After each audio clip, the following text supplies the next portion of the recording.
महाभारत में हम जितने भी योद्धा को देखे हैं उनमें से सबसे अलग जो थे वो थे सूर्यपुत्र कर्ण। आज हम उनके बारे में कुछ ऐसे चीज़ें जानेंगे जो हमारी ज़िंदगी में बहुत काम आएगा।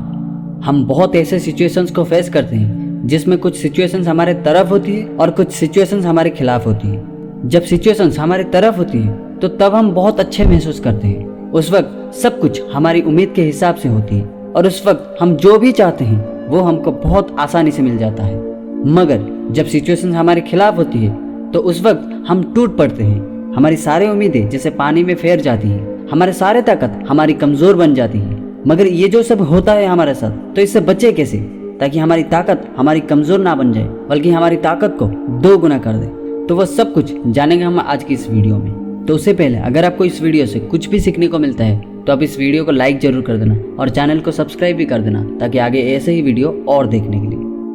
तो दोस्तों, एक कहावत है ना कि एक माँ उनके बच्चे के लिए कुछ भी कर सकती है। अपनी बच्चे की खुशी के लिए वो कोई भी काम कर सकती है। ये दुनिया क्या कहेगा उन सबको वो पीछे छोड़कर घर से निकल पड़ती है अपनी बच्चे की मुंह में खुशी देखने के लिए। लोग क्या कहेंगे उसको फर्क नहीं पड़ता, उसको बस अपनी बच्चे की खुशी चाहिए। बस उसके लिए वो कुछ भी कर सकती है। वो अकेला पहाड़ में चढ़ सकती है, वो मर्दों के साथ साथ कदम रख के चल सकती है, पूरे संसार के खिलाफ वो लड़ भी सकती है। छोटे से भी छोटे, बड़े से भी बड़े किसी भी काम वो कर सकती है। मगर उस दिन कर्ण के साथ ऐसा नहीं हुआ था। जब कर्ण पैदा हुआ था उस दिन माता कुंती ने ऐसा नहीं की थी। उस दिन माता कुंती ने इस पूरे संसार को ध्यान में रख के एक बच्चे को अपनी माँ से दूर कर दी थी, क्योंकि उनको संसार की परवाह थी। उनको संसार के लोगों की बातों की परवाह थी। वो अपने बेटे के लिए पूरे संसार के साथ लड़ नहीं सकती थी। जबकि कहावत है कि माता अपनी बच्चे के लिए पूरे संसार के साथ लड़ सकती है, लेकिन माता कुंती ने ऐसा नहीं की थी। बाद में वो पूरे संसार को कह भी सकती थी सच क्या है, मगर उसके बारे में वो सोचे नहीं। इसीलिए वो कर्ण को एक टोकरी में रख के पानी में फेर दी थी। उसी दिन से जब कर्ण बच्चे थे, जिस दिन वो खुद कौन है उनको पता नहीं था, उसी दिन से शुरू हो गया था उनका संघर्ष।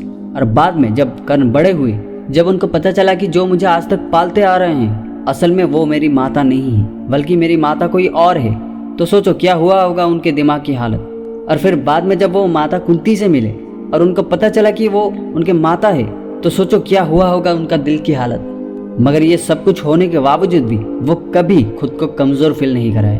वो कभी ऐसा नहीं सोचे कि मेरे साथ ये गलत हुआ है, जबकि तब तक उनका कोई भी दोष नहीं था। मगर फिर भी वो सब पीड़ा को सहा। अपने साथ हुई गलतियों का दोष वो किसी को भी नहीं दिया। वो कभी भी अपनी लाइफ में किसी भी प्रकार का गलत डिसीजन नहीं लिया। कर्ण को अपनी जिंदगी भर हमेशा अपमान का शिकार होना पड़ा। वो जहाँ भी गए वहाँ उनको अपमान किया गया। एक दिन जब वो गए थे धनुर्विद्या सीखने के लिए गुरु द्रोणाचार्य के पास, तो उनको वहाँ गुरु द्रोण ने सूतपुत्र कहकर अपमान किया था और धनुर्विद्या शिक्षा देने में मना कर दिया था। सिर्फ गुरु द्रोणाचार्य ही नहीं बल्कि द्रौपदी ने भी उनको अपमान किया था। जब वो गए थे उनके स्वयंवर में, वहाँ पे द्रौपदी ने उनको सूतपुत्र कहकर वहाँ बहुत लोगों के सामने अपमान किया था। वहाँ पे भी कर्ण ने किसी को कुछ नहीं कहा था। वहाँ वो चुपचाप निकल कर आए थे, क्योंकि उनको पता था कि इसमें मेरा कोई गलती नहीं है। उनका क्या गलती है सूतपुत्र होने का, बल्कि गलती तो उनके हैं जिसने सूर्यपुत्र को सूतपुत्र बनाया था। मगर फिर भी वो सब कुछ सहा। अपने अंदर धैर्य को वो हमेशा बचा कर रखा और अपनी कर्तव्य के ऊपर ध्यान दिया। तो ये है उनका महानता, जो किसी भी हालत हो धैर्य वो हमेशा अपने अंदर रखा। इसीलिए जो अपने अंदर धैर्य को रख कर चलेगा वो हर जगह महानता कहलाएगा। और दान की बात क्या करूं कि कर्ण जैसा दानी पूरे युग में कोई नहीं था। यहाँ तक भगवान श्री कृष्ण ने भी मान लिए थे कि कर्ण जैसा महादानी इस पूरे संसार में कोई नहीं है, जो अपनी अंत के समय में भी एक महादान करके गया था। इसीलिए तो पूरे महाभारत में सबसे लोकप्रिय और सबसे चर्चित योद्धा थे सूर्यपुत्र कर्ण। यहाँ तक बहुत लोग ये भी मानते हैं कि कर्ण के साथ बहुत अन्याय हुआ था पूरे महाभारत में, मगर वो कभी इसके खिलाफ आवाज नहीं उठाए। वो हमेशा अपनी कर्तव्य को प्राधान्य दिया। वो कभी भी अपनी कर्तव्य से पीछे नहीं हटे।